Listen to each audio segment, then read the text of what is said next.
পরিবেশ সংরক্ষণ, বৃক্ষরোপণ এবং সবুজায়নের গুরুত্ব সম্পর্কে সাধারণ মানুষের মধ্যে সচেতনতা বৃদ্ধি করতে ৭৭তম রাজ্যভিত্তিক বন মহোৎসব উপলক্ষে রবিবার আগরতলার হেরিটেজ পার্কে এক বর্ণাঢ্য সাইকেল র্যালির আয়োজন করা হয়।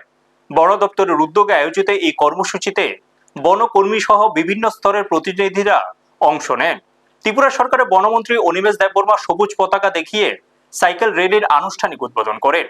অনুষ্ঠানে বন দপ্তরের ঊর্ধ্বতন আধিকারিক, বিভিন্ন বিশিষ্ট অতিথি এবং বন বিভাগের কর্মীরা উপস্থিত ছিলেন। এদিনে সাইকেল র্যালিতে মোট ৫৪ জন অংশগ্রহণ করেন। র্যালির মাধ্যমে পরিবেশ রক্ষা, বন সম্পদ সংরক্ষণ, বৃক্ষরোপণের গুরুত্ব এবং জলবায়ু পরিবর্তনের প্রভাব মোকাবিলায় সকলকে সচেতন হওয়ার আহ্বান জানানো হয়। আয়োজকদের মতে বন মহোৎসব কেবল বৃক্ষরোপণের মধ্যে সীমাবদ্ধ নয়, বরং পরিবেশের ভারসাম্য রক্ষায় মানুষের সক্রিয় অংশগ্রহণ নিশ্চিত করায় এই কর্মসূচির অন্যতম লক্ষ্য। ব্যুরো রিপোর্ট, নিউজ তৎকাল 24।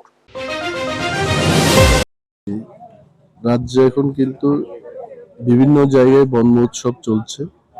বন মহোৎসবের মহত্ব হচ্ছে যে বৃক্ষরোপণ করে মনুষ্য সমাজকে বাঁচানো।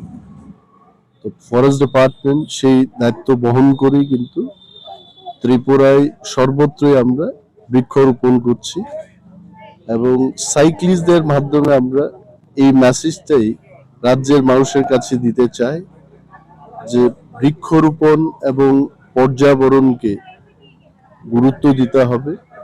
পেট্রোল, ডিজেল ইত্যাদি ব্যবহার করে যে সমস্ত ইঞ্জিন দিয়ে আমরা গাড়ি চালাই, বাইক, স্কুটার আমরা চালাই, সেগুলোকে যদি আমরা কমাতে পারি, এই সাইকেল দিয়ে যদি আমরা চলতে পারি, নিশ্চয় আমাদের পর্যাবরণের ক্ষেত্রে এটা অনেক ভালো হবে।